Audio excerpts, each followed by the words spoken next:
పిఠాపురంలో జనసేన పవన్ కళ్యాణ్ గారిది అత్యధిక మెజార్టీతో గెలుస్తారు. కార్యకర్తలు కూడా ఎప్పటి నుంచో వెయిటింగ్ చేస్తున్నారండి ఇక్కడ పవన్ కళ్యాణ్ గారిని గెలిపించడానికి కూడా. 2014లో 2019లోనే వెయిట్ చేశారు, బట్ కొన్ని అనివార్య కారణాల వల్ల కుదరలేదు. కానీ ఇప్పుడు 2024లో పిఠాపురం ప్రజలకు నిజంగా చాలా మంచి అవకాశం. ఇప్పుడు కానీ నెగ్గించుకోకపోతే ఇంకా మళ్ళీ జన్మలో ఎప్పుడు నెగ్గించుకోలేం. అండ్ నాకు అదృష్టమైన రోజు ఏంటంటే నాకు 2013లో ఓటు వచ్చింది. ఇప్పటి వరకు నేను ఒక్క అవకాశం కూడా ఉపయోగించుకోలేదు ఓటు హక్కు. కానీ ఇప్పుడు నాకు నచ్చిన దేవుడికి నేను ఓటు వేస్తున్నాను ఫస్ట్ టైం. ఇదైతే నాకు చాలా అదృష్టం. అండ్ పవన్ కళ్యాణ్ గారు పిఠాపురంలో నెగ్గితే కనుక మనకి పిఠాపురం కూడా ఆధ్యాత్మికంగా అన్ని రంగాల అండ్ యువతకు కూడా మంచి ఉద్యోగాలు, ఆధ్యాత్మికంగా కూడా చాలా యూజ్ అవుతుంది. సో మేమందరం కూడా పవన్ కళ్యాణ్ గారి విజయానికి చాలా కృషి చేస్తాం.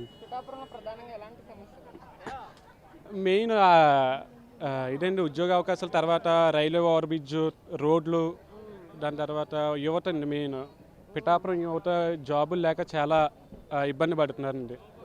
ఆ జాబులు పవన్ కళ్యాణ్ గారు ఉపాధి అవకాశాలు కల్పిస్తారని ఎదురు చూస్తున్నాం. ఇప్పుడు పవన్ కళ్యాణ్ అది చాలా హ్యాపీ అండి. ఉంటా అన్నారండి.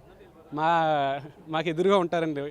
కొంతమంది అపోహలు చేస్తున్నారండి, బట్ అవి ఏం నమ్మక్కర్లేదు. ఇప్పుడు అయితే మాకు చాలా హ్యాపీ, ఎదురుగా ఉంటారు. ఇంకా మేము ఎప్పుడైనా చూడొచ్చు. ఎందుకని తను అనుకున్నారు ఖచ్చితంగా నెరవేరుస్తారండి. ఎందుకంటే మనం చూస్తున్నాం రైతులకి ఎలాంటి ఇది చేస్తున్నారో అదే బీమాలు కానీ ఏదైనా సహాయాలు కానీ ఎన్ని చేస్తున్నారు మీరు చూస్తున్నారు.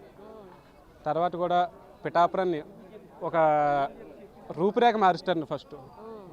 అది యువతకి స్కిల్ డెవలప్మెంట్ తీసుకొస్తానని చెప్పి జగన్మోహన్ రెడ్డి పవన్ కళ్యాణ్ చెప్పారు కదా. అవునండి, యువతకి స్కిల్స్ డెవలప్మెంట్తో పాటు ఉపాధి అవకాశాలు కూడా కల్పిస్తారని పవన్ కళ్యాణ్ గారు ఎప్పుడో చెప్పారు.